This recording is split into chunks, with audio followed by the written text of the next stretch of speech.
Good afternoon.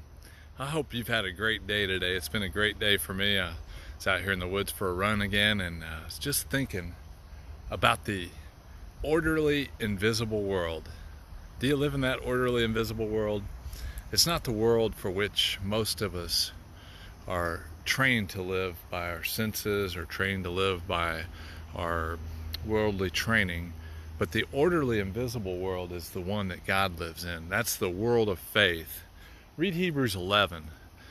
Faith is the substance of things not seen. And so the orderly, invisible world is the world that God creates. And I can't even see what I want to show you right now, but I'm going to see it real soon. And it kind of disappeared.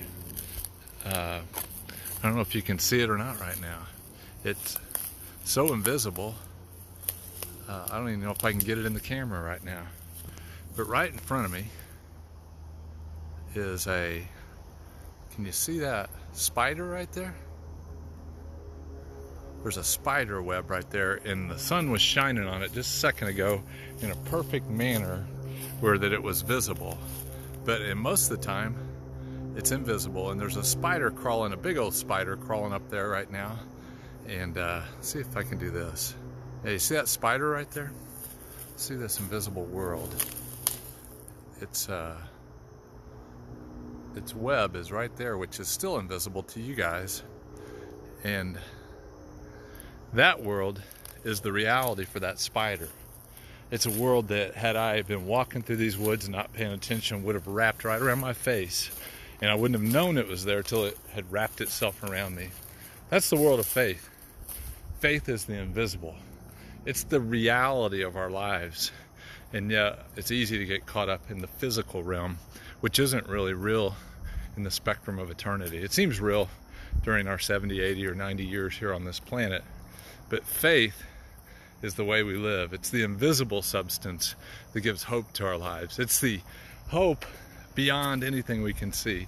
It's the kind of thing that would say that the God who loved us so much would take up physical bodies, a physical body, and live a perfect life, be tortured and murdered by people full of sin.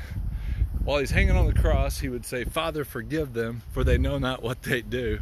He would take up whatever hell is like, so we would never have to take up hell.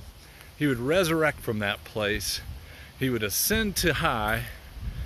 Then, on Pentecost, he would come back and choose to live within you and with me in our spirits.